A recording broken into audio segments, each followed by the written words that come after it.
El viento a veces es solo una brisa, otras veces una tormenta temible. Pero, ¿y si les digo que para la ingeniería es mucho más que eso? Es una fuente de energía brutal, una que llevamos más de 1000 años tratando de dominar. Esta es una historia de puro ingenio, de adaptación y de una búsqueda constante por ser más y más eficientes. Ok, ¿listos? Este es nuestro recorrido.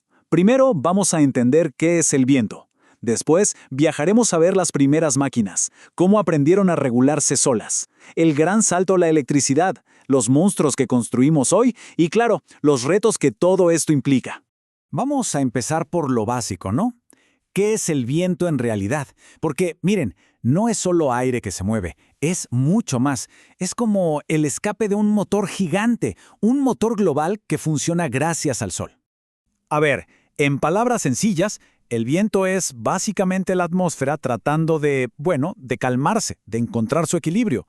El aire siempre va a querer moverse de donde está apretado, o sea, alta presión, a donde hay más espacio, baja presión.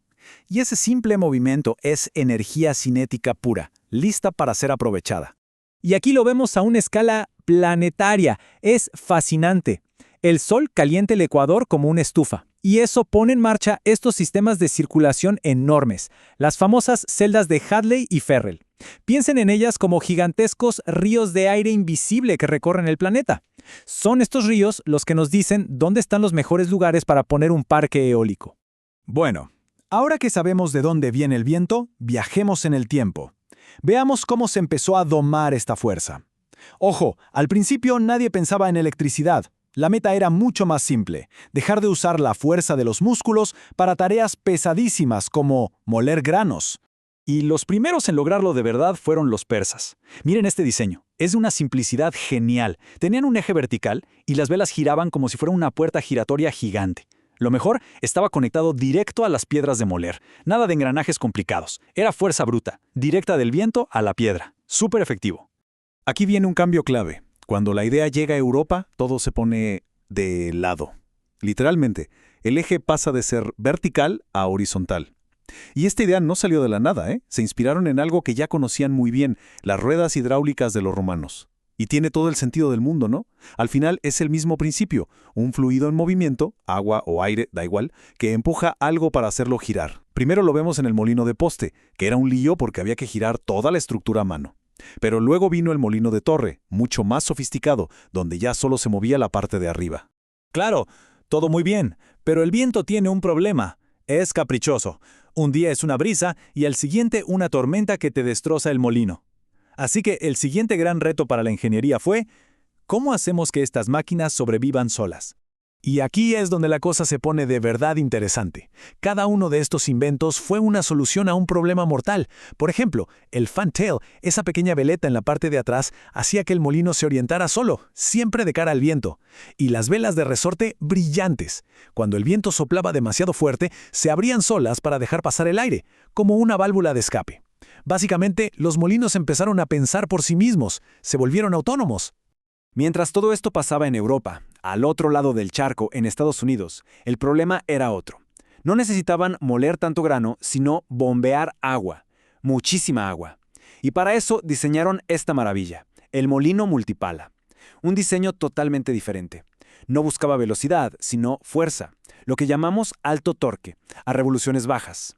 Era la herramienta perfecta para sacar agua del subsuelo. Y por supuesto, también tenía sus propios truquitos para no romperse con las ráfagas de viento.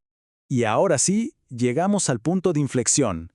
El momento en que la historia cambia por completo. Dejamos de pensar en trabajo mecánico, en moler o bombear, y empezamos a soñar con algo nuevo: generar electricidad. Es aquí donde el humilde molino evoluciona y se convierte en la turbina moderna. Esta línea de tiempo lo cuenta todo. Fíjense, la máquina de vapor casi los manda al baúl de los recuerdos en el siglo XVIII. Casi. Pero la idea volvió con todo en 1887 con la primera turbina que generó electricidad. Aún así, tuvo que pasar más de un siglo para que explotara de verdad. El boom real llegó en los años 2000, cuando el mundo entero se puso a buscar desesperadamente energías limpias. Hoy en día, las turbinas modernas se clasifican principalmente por dos cosas: la orientación de su eje y algo llamado solidez.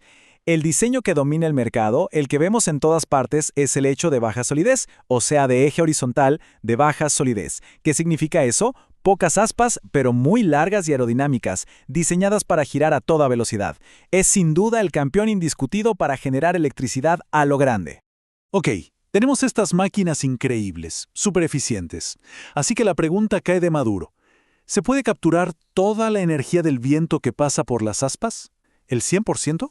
La respuesta nos la da la física, y es un no bien grande. De hecho, hay un límite muy específico.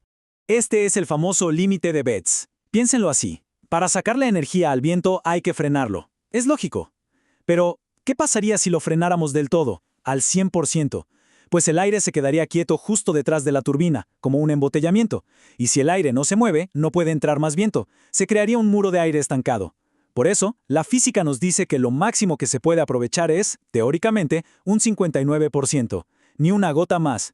Sabiendo que existe este límite, que no se puede tener todo, la ingeniería moderna se ha obsesionado con una cosa: acercarse lo más posible a ese 59%. Y para lograrlo, ha llevado las turbinas a una escala que dejaría boquiabiertos a los viejos molineros. Hagan cuentas. Pasamos de máquinas que generaban unos 50 caballos de fuerza a estos monstruos. Hablamos de torres de 240 metros de altura, más altas que muchos rascacielos, y con rotores de más de 160 metros de diámetro. Para que se hagan una idea, una sola de estas bestias puede generar hasta 9.5 megavatios. Eso es suficiente para darle energía a miles y miles de hogares. Y ya no hablamos de experimentos aislados. La escala es global. Hoy, más del 7% de la electricidad del mundo viene del viento. Y tenemos proyectos que son de no creer, como el parque de Jihuan en China o los parques eólicos en medio del mar, como el de Hornsea en el Reino Unido. Ya no son una alternativa. Se están convirtiendo en una parte fundamental de la matriz energética de muchos países. Pero claro, operar a esta escala tan masiva, pues trae sus propios dolores de cabeza. Problemas nuevos y muy complejos que hay que solucionar. Los desafíos de hoy son de todo tipo. Por un lado, los ambientales y sociales, el ruido que generan, cómo se ven en el paisaje.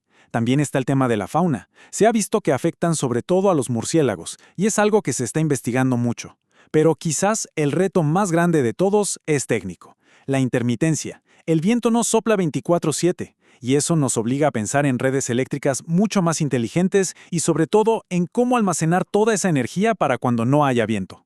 Así que, si damos un paso atrás y miramos todo el recorrido, ¿qué vemos? Vemos una obsesión por la eficiencia que ha durado siglos.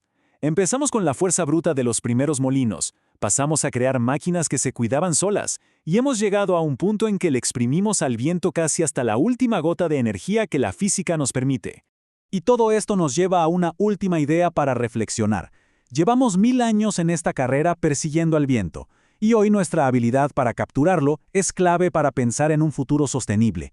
La gran pregunta ya no es si podemos usar el viento. La pregunta ahora es, ¿estamos listos para hacerlo a la escala gigantesca que nuestro futuro necesita?